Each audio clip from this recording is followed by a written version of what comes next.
Hey guys, it's Joe here at Amphora with my good friend Abe Schoener, and we're in Abe's corner. Abe and I have been friends for a little while now, and every time he's in town, he comes over to Amphora, and sometimes I let him use this corner as his office. So I figured this would be a comfortable spot for him. Right at home. Right at home, excellent. So tonight at Amphora, we're going to do one of our producer nights, and very excited to have Abe's Wines. I think this is our first domestic, or maybe our second only domestic producer night here. And what's really exciting is that Abe makes wines on both coasts and in a sort of very unique style. They have the Red Hook wines from Brooklyn, sourced from Long Island, and some from upstate New York, and then the Scholium Project wines from California. Is there a philosophy that's consistent in both wines, or what are the philosophies in each of the two? There are no differences at all in the thinking behind the winemaking. The results are radically different because the fruit sources are so different from each other, but the thinking is really identical. And sometimes there are striking resemblances between the wines, and sometimes they are clearly a world apart. And what is the thinking? That is a good question. The thinking in general is to mess around as little as possible, to bring in the very best fruit that you can find, and in some cases push it in a certain direction. And I can be a little bit more specific about that. And one of the wines is, one of the wines on that side is one of the few wines that gets pushed at all. And in other cases, really just to let everything go. And the two Red Hook wines are examples of letting everything go.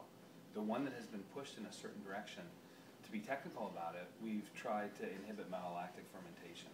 And that's one of the very few things that count as an intervention on our part. In general, we let the microbiology go wild and go in whatever direction it wants. But some wines I really want to preserve as much acidity as I can, and then we use sulfur dioxide to try to inhibit completely, or at least limit the malolactic fermentation. So if you're not trying to, inhibit anything, let the wine speak for itself, what's the role of the winemaker then? To choose the vineyard and to make the picking decision. And really and truly, after that, the decisions are almost inconsequential. Huh.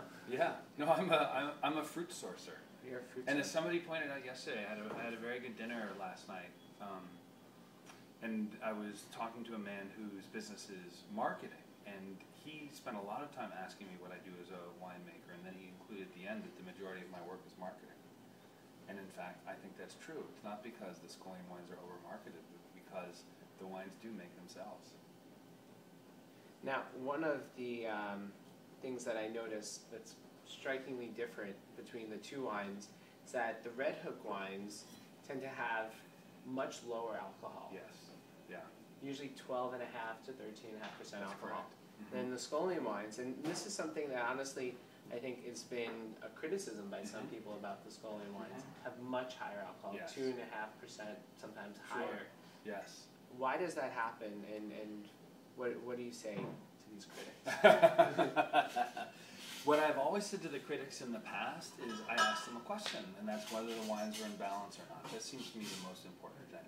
And in general, even the critics say, yes, the wines are in balance. They're in balance at a high level of alcohol, a high level of extraction, really ripe fruit, but the wines are in balance. Some of them are monsters. The one on our left-hand side, the Babylon, for sure is a monster. And that is 16-something alcohol, and I don't remember what the 2008 LSB is, but that could be 16-something also. 15.8. Yeah. Mm-hmm. And really and truly, 15.8 is a moderately light wine in the Scholium project. And the two wines on our left-hand side for Red Hook are probably both 13 to 13.5% alcohol. And the difference isn't a philosophical difference or a difference in intention. The difference is the way that fruit ripens on the North Fork of Long Island compared to the way that it ripens in Sonoma or Napa. There is so much less solar radiation that the fruit has an opportunity to spend a long time on the vine, ripening in really interesting and complex ways without sugar being driven up. Whereas in California, the fruit gets roasted all the time.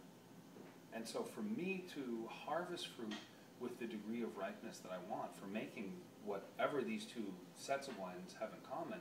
In order to achieve that in California, I have to wait until the fruit has a lot of sugar in it and consequently a lot of potential alcohol.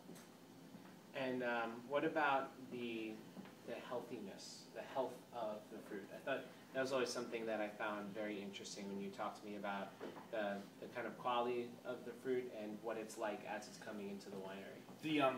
One of the wines from California is from a vineyard called Farina, which is one of the very best vineyards that I work with. And in 2005, I harvested fruit from that vineyard that was 100% botrytis affected.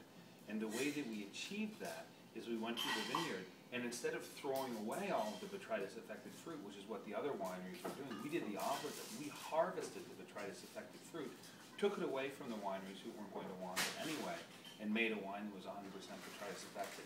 I'll never be able to do that again because the grower will be so vigilant that nothing will ever happen that will allow the whole vineyard to have botrytis in it. Whereas on Long Island, no matter how vigilant the growers are, there's nothing they can do. When we bring in the fruit, there's inevitably going to be some degree of botrytis, and if we want there to be a lot of botrytis, there can be a lot of botrytis. So the Cabernet Franc Rosé, harvested relatively early during the growing season from Cabernet Franc, which is a pretty highly rot-resistant grape, that's a botrytis-affected wine at 12.5% alcohol. So for those of you who don't know, botrytis is a mold that can grow on the outside of the grape. Especially happens in rainier, more humid sort of climates. And when it's done intentionally, it can make some of the most interesting and complex and noble dessert wines. But for dry wines, it can sometimes be a hazard. I think many winemakers really want to stay away from it because it can overwhelm the wine. It can change the nature of what the fruit would be on its own. Very interesting. I love it.